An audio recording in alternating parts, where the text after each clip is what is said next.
Hello, beautiful people. This is Kristen Peoples coming to you with bossupculture.org, encouraging you to please shine relentlessly and never let anyone dim your light. Hey, I wanted to touch base with you guys with regards to the topic of anxiety, because with workplace bullying abuse, oftentimes comes anxiety, depression, and PTSD. Those were some of the diagnoses I had to live with from the many years of being abused on the job. So I wanted to share with you some tips on how you can deal with it. Oftentimes, when you have an anxiety attack or you are stressed about something and you have everything on your mind and you're carrying the world on your shoulders, that results in having a massive panic attack. And you don't want one of those. Trust me, I have had them several times. It's debilitating, it's frightening, it's just something you don't want to deal with. However, if you find yourself in a situation where you are dealing with having a panic or anxiety attack, the best thing to do is to take it head forward, take it head on and say, you know what? I'm going to ride this baby through. You tell that panic attack, come on, I'm ready for you. Because your first impulse is to run from it.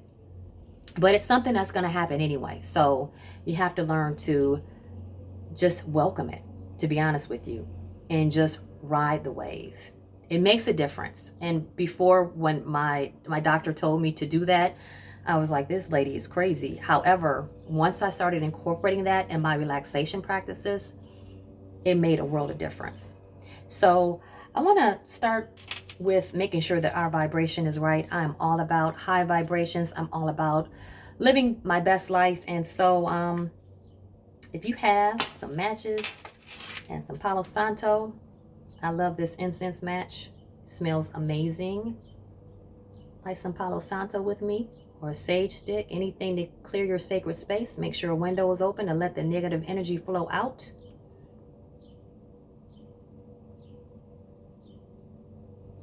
My window is open, so it's probably going to blow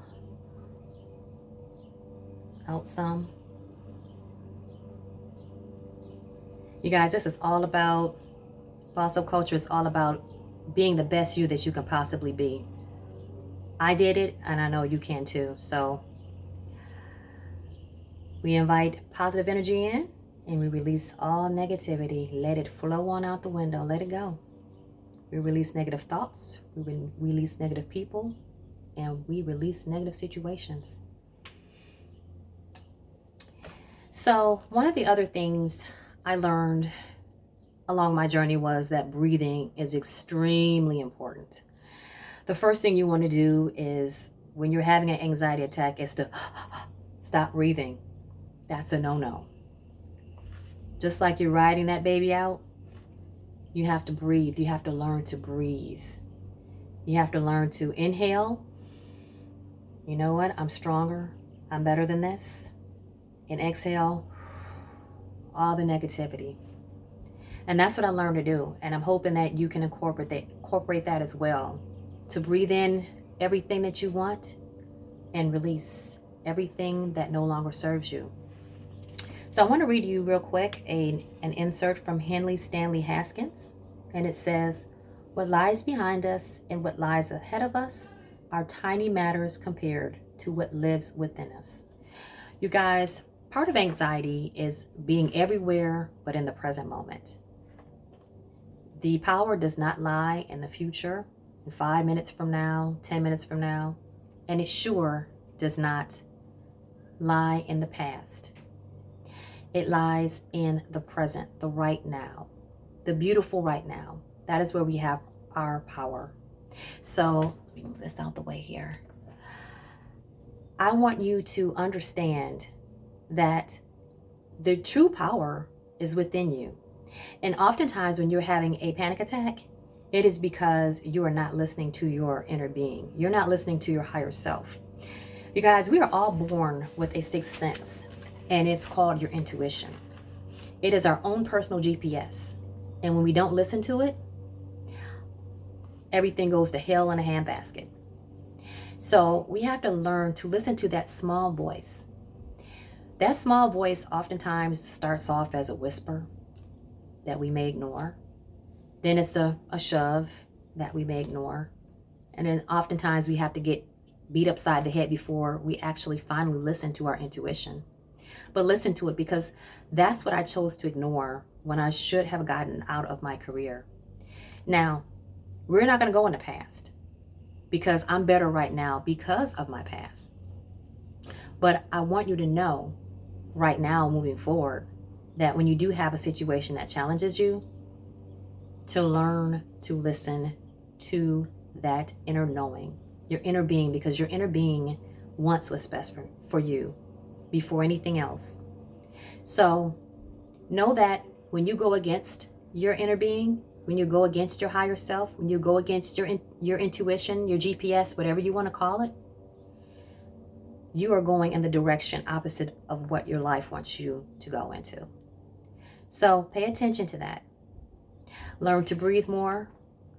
Learn to spend more time with yourself. Journal, yoga, walk outside, be in nature, listen to God. Surrender yourself to God. Find out what it is when you're stuck, where you're supposed to go, but you can't hear God's voice if your brain is crowded.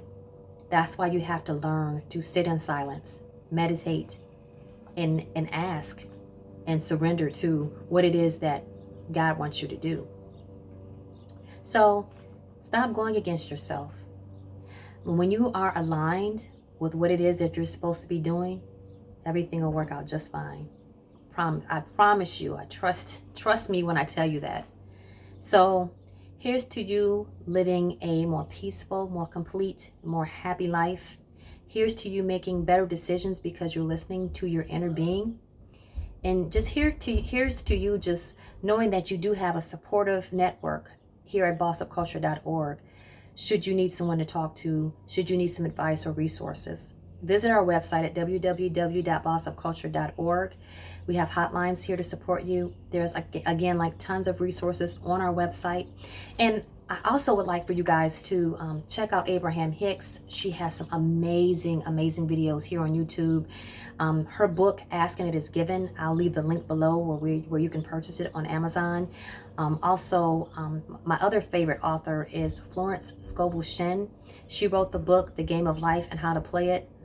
Those books changed my life, you guys. So listen to those books on audio or purchase them on Amazon. I personally love to have books in my hand and read them. I'm old-fashioned that way. But you'll be amazed between that and the affirmations and the powerful techniques they give you will change your life. I'm Kristen Peoples with bossupculture.org, and I thank you so much for listening, and I'll be back with more tips on how to deal with anything relating to workplace bullying, abuse, and how you can win. All right, we'll talk to you soon. Bye.